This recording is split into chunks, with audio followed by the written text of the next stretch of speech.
Alors aujourd'hui, une leçon en chanson. Coucou à tous, on se penche sur Sharp Dressed Man de ZZ Top.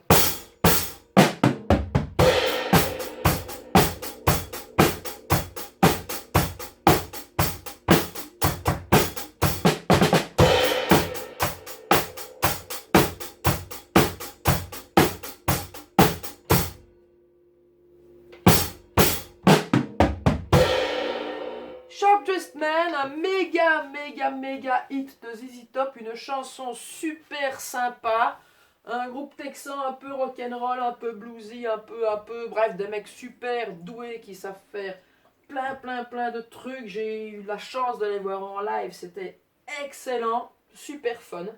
Alors le groove de base de cette chanson, Sharp Dressed Man, un méga hit radio qu'on entend encore aujourd'hui très souvent, c'est le 4 par terre. Alors le 4 par terre, normalement n'est plus un secret pour vous. Il s'agit de ce groove où le kick fait 1, 2, 3, 4 et vient soutenir le snare. Donc sur le 2 et le 4, démonstration 1, 2, 3, 4.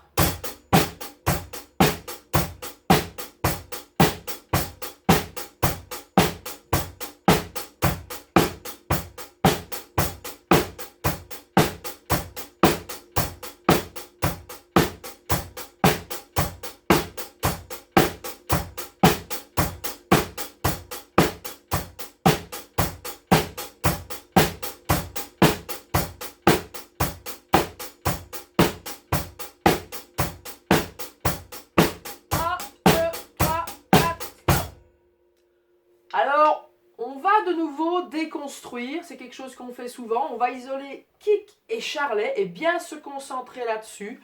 Alors attention, le 4 par terre, c'est un groove de puissance, mais ça sert à rien non plus de pomper comme un malade au niveau du kick. Il y en a parfois qui s'acharnent comme ça sert à rien. Le simple fait d'avoir déjà le kick qui fait 1, 2, 3, 4, c'est déjà puissant.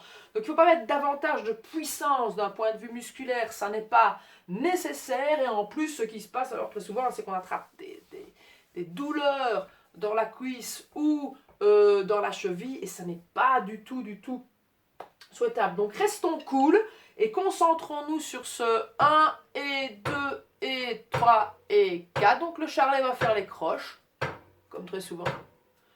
Et on va faire aller le kick sur 1, 2, 3, 4. Le snare, pour l'instant, se repose.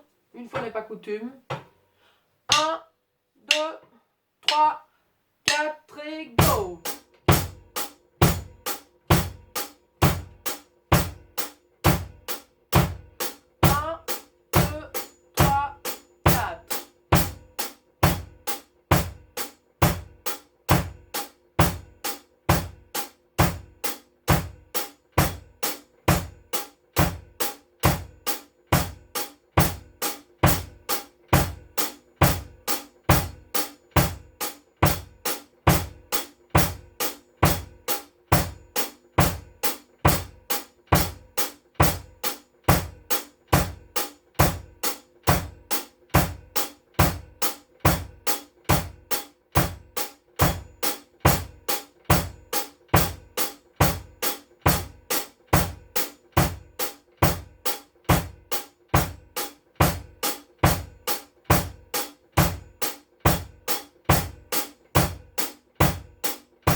Alors voilà un élément dissocié donc du snare qui pourtant apparaît aussi dans de nombreuses chansons sous cette forme très exacte et qui nous permet donc de mieux nous concentrer sur cette synergie kick snare et de mieux, kick charlet plutôt, et de mieux nous concentrer donc sur ce kick, sur la précision de ce kick, sur la puissance, l'intensité de ce kick, donc pas trop tout de même, pas trop tout de même.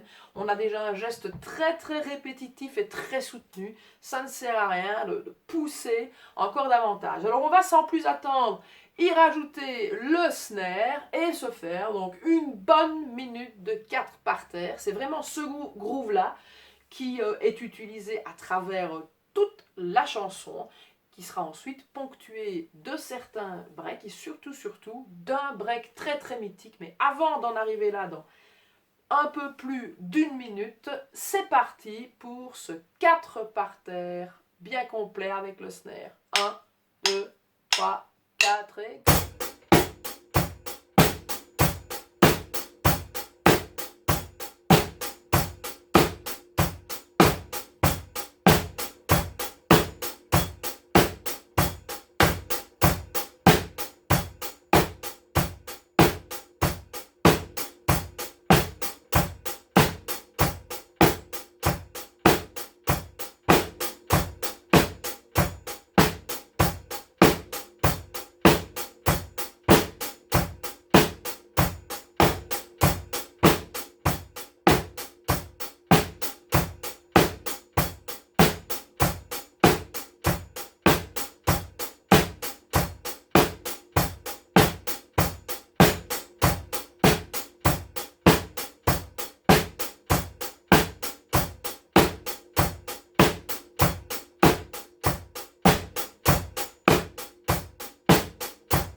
Notre groove principal. Alors on va pouvoir se contenter de ce groove, c'est le groove unique de la chanson. Et ensuite, il y a toute une série de breaks, mais il y a surtout un break absolument primordial, incontournable dans cette chanson mythique, qui fait vraiment partie intégrante de la musicalité et de tout l'effet rock'n'roll, pop rock, de cette chanson, de ce méga hit. Donc en gros, cette chanson n'est pas réellement composée de couplets et de refrains. Elle est composée de ce que l'on appelle des versets. Donc c'est-à-dire c'est une boucle de chant. Au lieu d'être une alternance de deux motifs différents, on a une espèce de boucle avec une progression comme ça. Et lorsqu'on arrive au bout de cette boucle, lorsqu'on arrive au bout de ce verset, il y en a 3 dans cette chanson, la batterie va marquer un arrêt. On est en train de faire notre 4 par terre. 1, 2, 3, 4, 1. Et on s'arrête sur le 1. Là, on va taire 2, 3, 4. Et on va faire une relance sur ce break. Tout à fait excellent, que j'ai toujours adoré. Démonstration. Je vous fais l'entièreté. Une mesure de groove, l'arrêt, le break. Et puis, on déconstruit tout ça pour l'apprendre. 1, 2, 3, 4, le groove. 3, 4, stop. 2, 3, 4.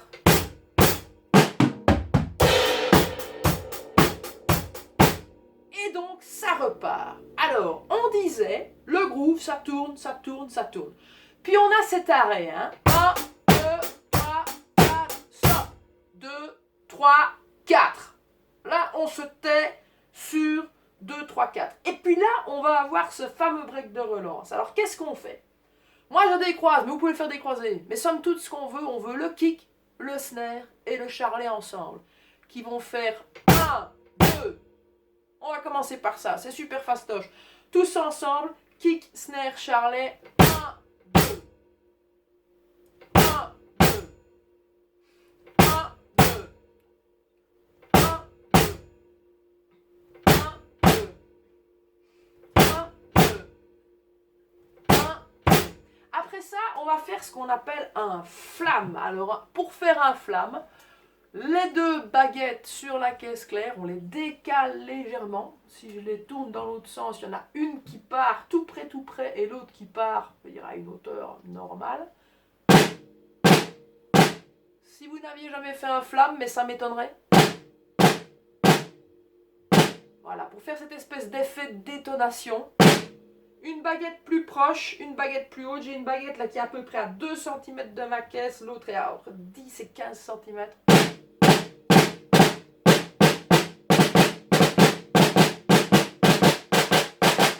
Ouais. Moi, je pars avec la main droite plus près, la main gauche plus haute. Vous pouvez faire l'inverse, ça n'a pas d'importance. Flamme main gauche, flamme main droite. Ouais. Si vous ne maîtrisez pas bien cet élément, n'hésitez pas à le travailler.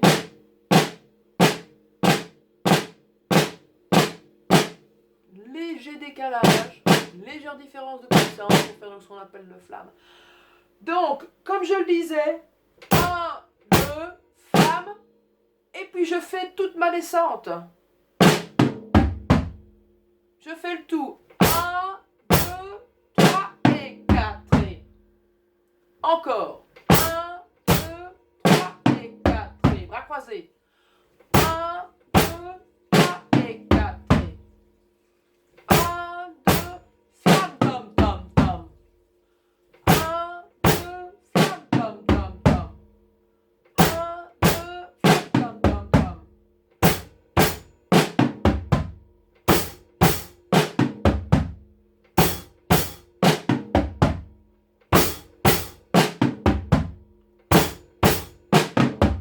Oui, une petite variante là pour le plaisir, une petite version jazzy. Donc si je refais l'ensemble, je fais une mesure de groupe, je fais ma mesure d'arrêt, et je fais ma relance. Oui, 1, 2, 3, 4. 1, 2, 3, 4, stop. 2, 3, 4. 1, 2, 3, encore. Et 1, 2, 3, 4, stop. 2, 3, 4. Encore. 1, 2, 3, 4. 1, 2, 3, 4. Stop. 2, 3, 4. Plus lentement. 1, 2, 3, 4. Et 3, 4. Stop. 2, 3, 4. 1, 2, 3, 4. 2, 3, 4, stop. 2, 3, 4. Alors là derrière, il faut repartir évidemment. Hein? Donc je vais le faire avec la relance derrière. Donc une mesure de groove, l'arrêt, le break. Et je repars dans mon groove. 1, 2, 3, 4. 1, 2, 3, 4, stop. 2, 3, 4.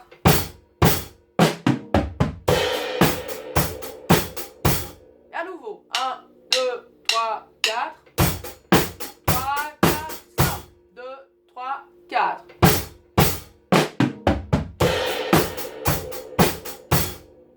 Et encore. 1, 2, 3, 4. 1, 2, 3, 4. Stop. 2, 3, 4. 1, 2, 3 et 4. Et 1, 2, 3, 4. 3, 4, stop. 2, 3, 4.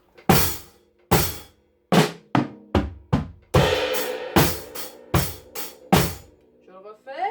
1, 2, 3, 4. Et 3, 4, stop. 2, 3, 4. 1, 2, 3 et 4. Et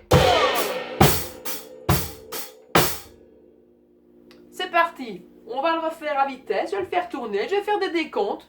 Et quand je fais mon décompte, ben, je fais mon arrêt, ma relance et je repars.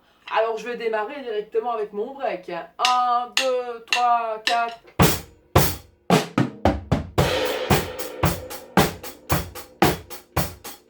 1, 2, 3, 4, stop.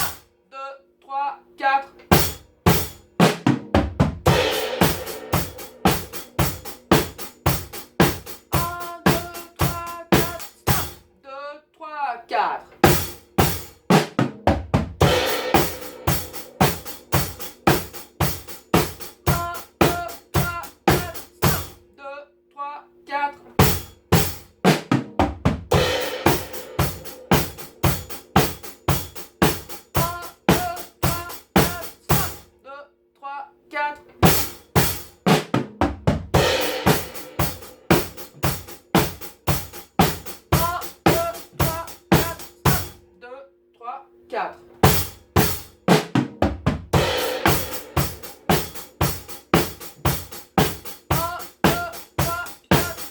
Dernier, 3, 4.